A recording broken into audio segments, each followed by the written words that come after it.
Hey y'all, welcome back to UniX Mag. This video is going to do two things. One, I was requested to do a review about Dragon Ball Super Superhero, and so I'm going to go do that. But two, I want to explain to people that are currently subscribed here what the channel is going to be doing, and that'll be the quickest part. So in the description, I will have links to chapters. So if you want to skip the intro, if you're only interested in the just review, then you can skip to that. But if you want to know just a short little bit of where this channel is going, why I haven't been uploads, and what we're going to be doing in the near future, then just stay on, because it will involve some streaming for some games that people like, all sorts of stuff. So yeah, to start off on that, I have just recently walked away from my profession of 6 years. It was time. I've been looking to do it for a while, but there was just a thing that just I could not continue working there. And this has put me in a weird position because I'm nowhere near content creation levels where I could sustain myself. I have a channel that's monetized, and I do have some kind of benefits that are coming offside of that, but I am not in a place where I can just be like, okay, well, content creation is my full hobby now, or full job now. So it is what it is, but I think this time, while I'm sitting here and working off the funds that I have saved up and trying to work off of the connections and the kind of benefits and deals that I have because of my content creation, I do want to push and see just how far I can go when all of my time can be dedicated to content creation right now. So if you want to support me in general, you'll see in the description, I have my main monetized channel right now, UniX DBS, where I play the Dragon Ball Super card game first and foremost. I will be playing the One Piece card game, and my cards are kind of over there for it, and I don't feel like getting up. But I also play the Digimon card game, and so essentially that's what it is. It's a TCG channel. But if you want to check it out, go over there. Links in the description. I also have UniX DB, and on UniX DB, I will be playing games like Dragon Ball Dokkan Battle. We're having the worldwide celebration pop off tonight. I will be playing Dragon Ball Legends. We should be getting Dragon Ball Super Superhero content on those any month now. And then you have this channel where I'm doing anything related to manga, anime, and the games that sprout from them. Speaking of which, I did put out on my main channel, hey, what would you guys like to see me stream? And the choices were Kingdom Hearts 1, 2, and 3, Digimon Cyber Sleuth 1 and 2, as well as Dot Hack GU HD Remastered Collection. And the one that won with a resounding amount of votes was Kingdom Hearts 1, 2, and 3, which is cool because it's actually my favorite video game franchise of all time. So starting tomorrow, I believe at 10 a.m., I will be starting Kingdom Hearts 1 on my Twitch channel. So I will leave that link in the description so you can kind of queue up if that's your thing. And I think after streaming it, I will be putting the clips. I'll be breaking it down to episodes, and I'll put that on this channel as uploads. So that's going to be pretty cool. But thank you guys for being here. If you guys are already subbed, if you guys are subbed here, but you're also subbed to my other channels, thank you for being here. And we're gonna keep it moving. So moving over to the review part of this video. I think I said tomorrow for streaming, but I really meant Monday for streaming. So don't at me unless you want to at me. Now, as for Superhero the movie, overall, I think that Superhero may be one of my favorite Dragon Ball movies of all time. And I'm not just saying that for the Gohan link. Before now, it was probably Broly. But I can be very, very objective when I say that Dragon Ball Super Broly's best attributes were: one, fan service. It brought two fan favorites from non-canon to canon, and that would be Broly himself and Gogeta. That was a monumental thing. The other one was fights. The fights with Broly were just so visceral. He was just like a monster. And when it comes to Goku and Vegeta, I thought that Broly did a very good job at showing what types of fighters they are. Vegeta was a rough and tough. He was definitely experienced, he was calculated, but you could see how more loose and brawler-esque his fight style was. Whereas Goku was shown to be a martial artist through and through. He reset his stances. There was a scene where he hit Broly, or Broly hit him, and he rolled the punch off his chin and then turned it around into a standing judo throw over the shoulder. And I was like, this is what I missed. As a martial artist myself for more than half my life, it really felt good to see Goku looking like a martial artist. However, the story, while a step up from the original Broly story, was not really a great story. It is what it is. I'm not gonna get into that unless you want me to make a separate video on that.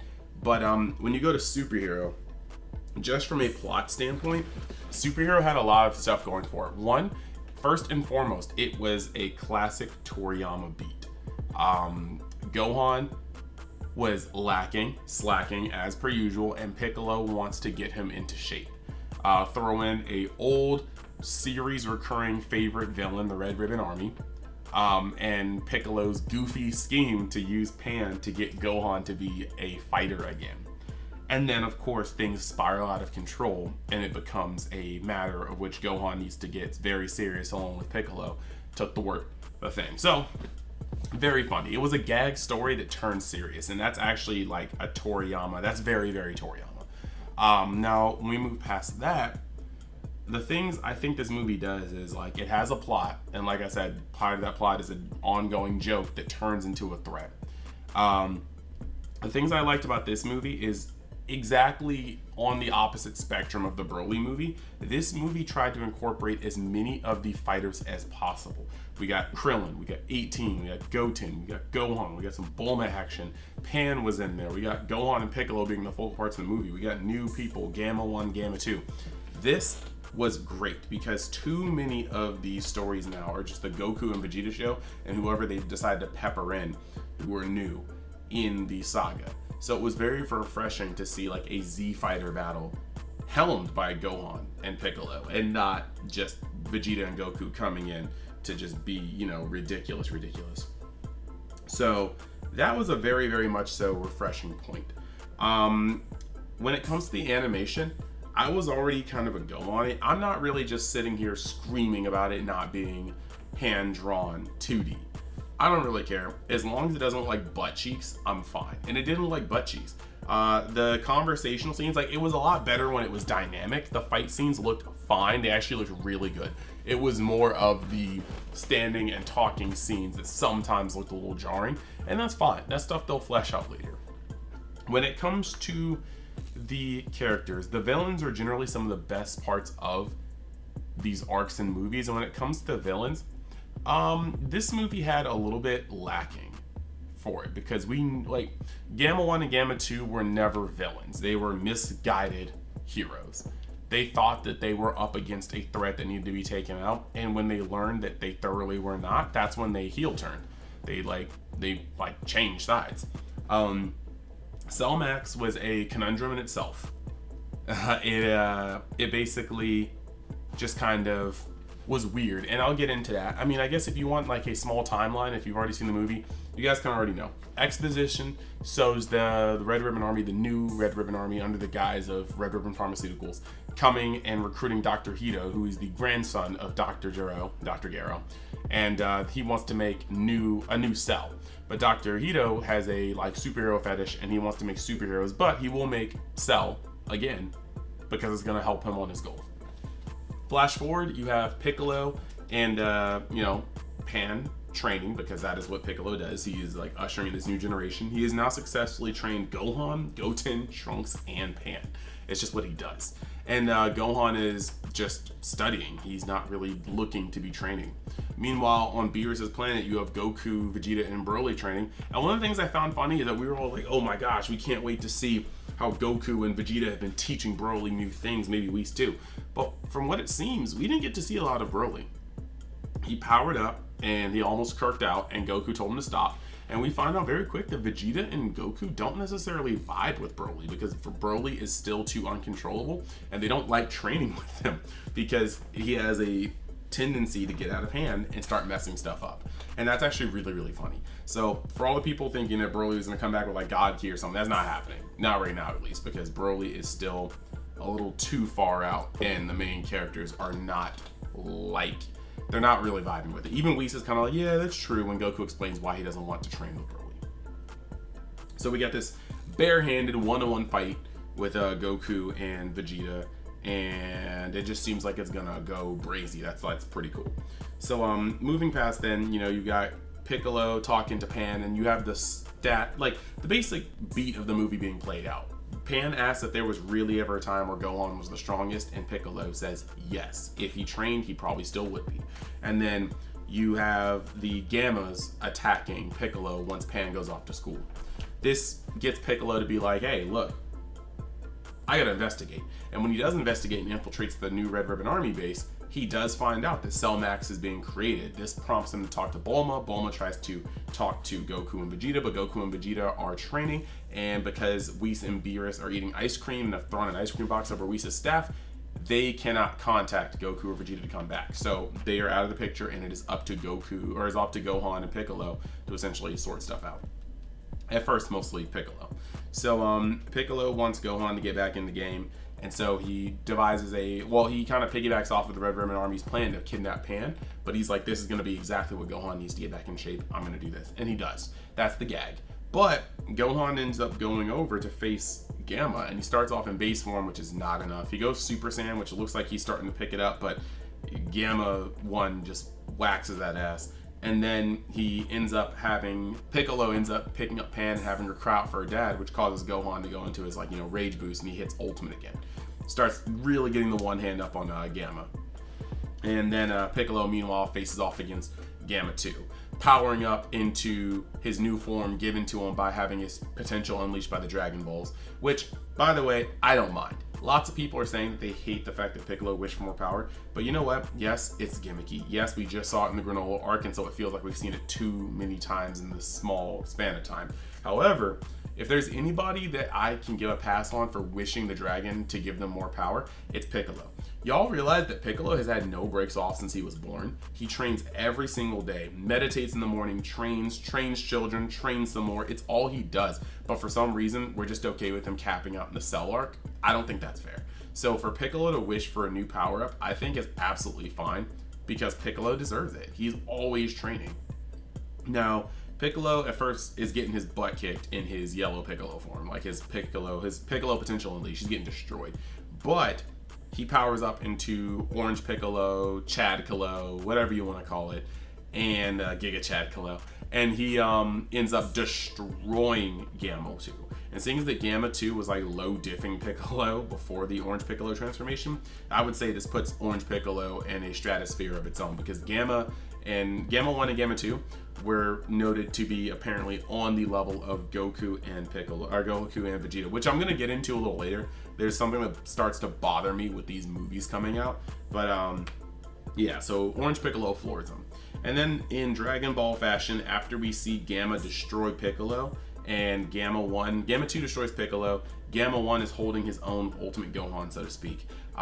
Gamma 2 gets destroyed in one shot by Orange Piccolo, and then shortly after, Orange Piccolo shows himself to be zero match for Ultimate Cell, or Cell Max. Cell Max is like going off, and Piccolo can hold his own, but he was in a losing battle. Let's not forget that. He actually got destroyed, in Mortal Kombat fatality.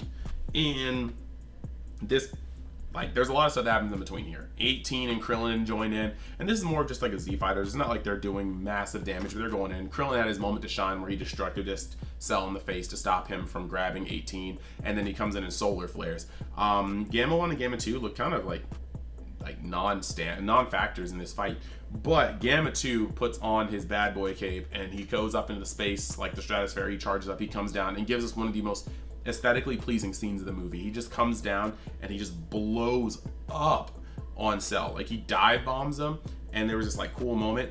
There are moments where I think are better in the dub and the subbed. I'm sorry, I do like the voice actors for the dub, but Gamma 2's sacrifice was so much better in the sub. The voice actor really just put it on. But at the same time, I will say, when Gohan gets his new transformation, Kyle Rivera put in work. I love Nozawa, don't get me wrong, but Kyle made that scene for me. So I think there's points where the dub and sub really go in. I'll have a little comparison a little later. But yeah, you have Gamma 2 sacrificing himself to give a maximum power input strike on Cell. You have Gamma 1 trying to protect an unconscious Dr. Hito. Trunks and Goten decide to fuse in the midst of the fight, and they do it wrong, so they make Fat Gotenks. Again, this is gag style Toriyama. But what ends up happening is Orange Piccolo expands and he fights Cell in a kaiju-like battle.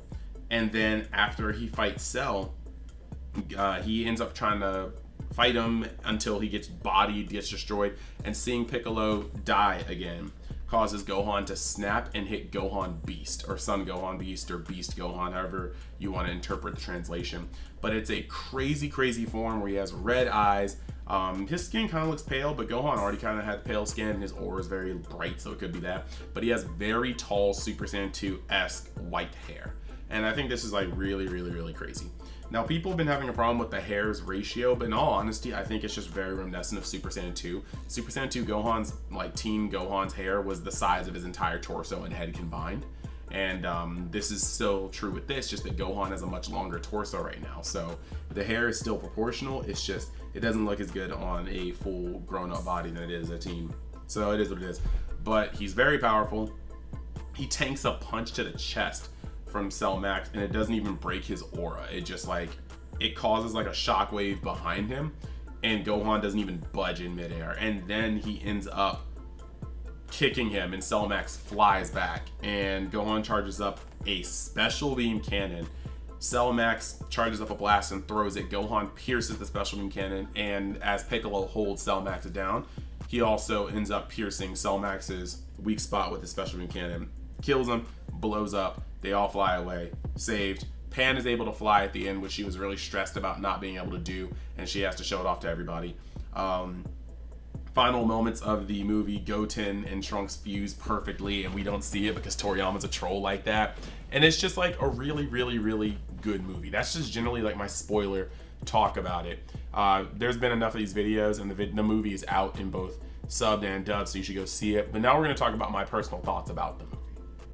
So first and foremost, let me talk about one of my biggest issues with Dragon Ball movies of late, and I'm just talking about Broly and this movie.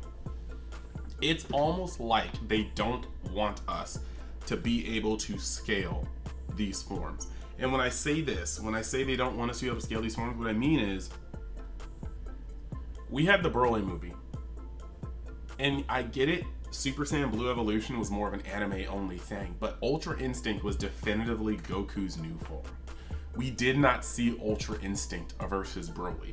And what this leaves us is, Broly fought Goku, and Goku capped out at Super Saiyan Blue. Now, when Goku was in Super Saiyan Blue, he was beating Wrathful Broly. When Broly went to Super Saiyan, he was overpowering Super Saiyan Blue Goku and Vegeta. But we don't know how Goku would have fared if he had been able to pop something like Super Saiyan Blue Kaioken times 20. But even with that multiplier, that form could not touch Jiren. But Ultra Instinct could contend with Jiren. So we have no scope over how Broly would have done in his Super Saiyan form versus Kaioken times 20, much less Ultra Instinct. Or even if Ultra Instinct would have been able to contend with Broly. So you have most fans coming around here thinking that Broly's the strongest person ever, but we didn't get to see Goku in his strongest form, which was leap years beyond Super Saiyan Blue at base. And I think they do this because they don't want to, like, they wanted to market Gogeta. But this makes so many scaling issues. We don't see Broly versus Ultra Instinct, so we don't know exactly, outside of straight trying to pull feats and headcanon, where Ultra Instinct, Super Saiyan Blue Gogeta, and full power Super Saiyan Broly lie on the spectrum. In those same regards, in this movie, we've got a lot of, oh, I don't think we could have won even if Vegeta or Goku were here. We get a lot of, oh, well, the Gammas are as strong as Goku and Vegeta. But not once are we seeing Goku and Vegeta versus anything to know where these stand. So it's all conjecture. I don't like when they do this because, I mean, granted, maybe it is just the point of wanting fans to be able to talk, but it does allow fans to start arguing because we have no definitive ways of knowing where people stand on the power scale. We are told by Toriyama that Orange Piccolo is Goku and Vegeta level. Is this meaning Super Saiyan Blue? Is this meaning Ultra Ego or Ultra Instinct? If it's Ultra Ego or Ultra Instinct, I think that's a nerf to Ultra Ego or Ultra Instinct. And if it's Blue, I think that lots of people were coming up to Blue level in general in the TOP, so it wouldn't really be that much of a jump for Piccolo. But for Beast Gohan, we also saw him fight for 3 seconds. He tanked a hit, which speaks loads to his durability. He kicked Cell Max and it floored him, which speaks loads to his strength. But we don't really know his speed. We didn't see him dodge. We didn't see much movement from him.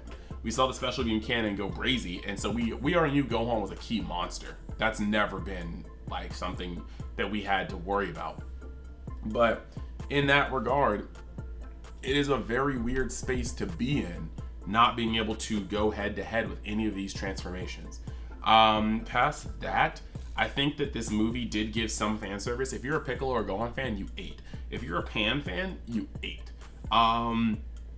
But in terms of like this, there was a lot of heartwarming moments. It was cool to see Piccolo keeping plushies because he knows that Pan likes them, and he knows that Videl, Pan, and Gohan give them to him as a form of endearment, but he doesn't like them. He hates them. But he keeps them because of what they mean. I think that shows a lot of Piccolo's character. Piccolo is just a changed person. Pan is showing a lot of progress. I think that Piccolo would know that even at the age of 4, Gohan did not have the raw ability that Pan does. And granted, that's teaching. Piccolo knows how to teach a lot better, but it also has something to say about Pan's current capabilities. Pan could be, if they ever wanted to go forward with a GT-esque story, Pan would be a much stronger asset in that story than she would be in the original GT, in which case she was kind of like just butt cheeks in that show. I hate GT. I think GT stands for Garbo Trash. Sorry, sue me. But I think that this movie did a very good job at showing that Pan is a prodigy on her own, and that Piccolo is trying to nurture that. The other thing I like is that Gohan in the anime has said plenty of times, oh, well, I need to train to keep up my strength. But Toei does a lot of the anime stuff. It's not necessarily Toriyama's original script, it's just his bullet points. So when Gohan says it in the Trunks saga, when Gohan says it in the TOP, it doesn't really stick, but this whole script was made by Toriyama. So Gohan saying, acknowledging that he needs to keep his training up because Goku and Vegeta won't always be there, this is actually canon. And I'm very, very, very happy with that. And I know that canon's a little weird because they essentially said the movies, the anime, and their manga counterparts have different sorts of timelines. But I'm sure they'll intersect in certain ways. We haven't seen Ultra Instinct in a movie yet, and I think it's going to probably happen next movie. They can't keep Ultra Instinct off the big screen.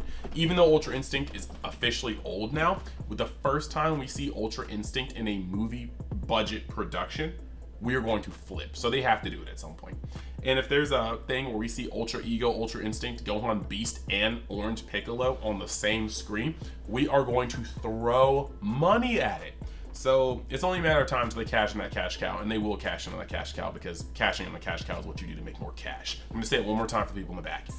Cash. So yeah, I love this movie. I love Gohan getting a new form.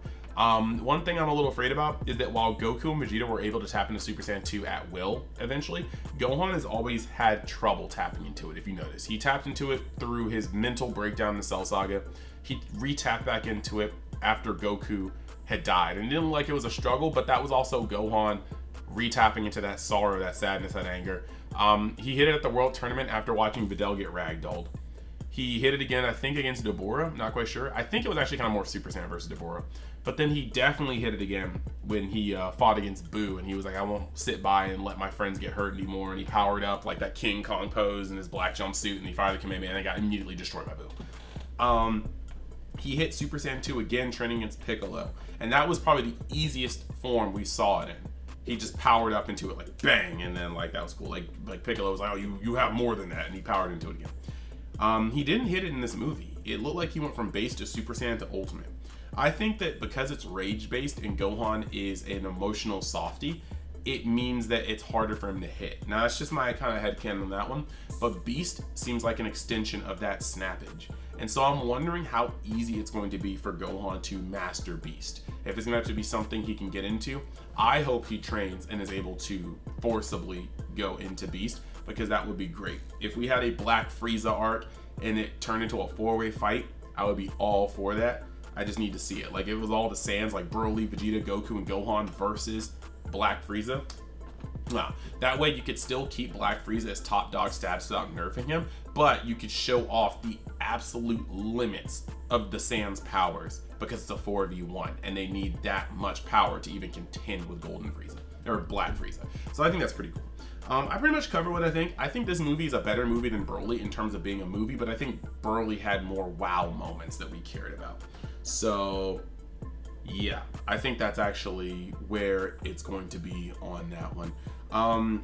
If you want me to go into any deeper points in the future videos, just leave it in the comments. This is my first kind of like movie review I've ever done on this channel, but I had a lot of fun with it. So thank you guys for watching. I will see you guys the very next time Seth join Universe X, and yeah, go in the description to follow me on any other sort of channel / platform, and I will talk to you the next time.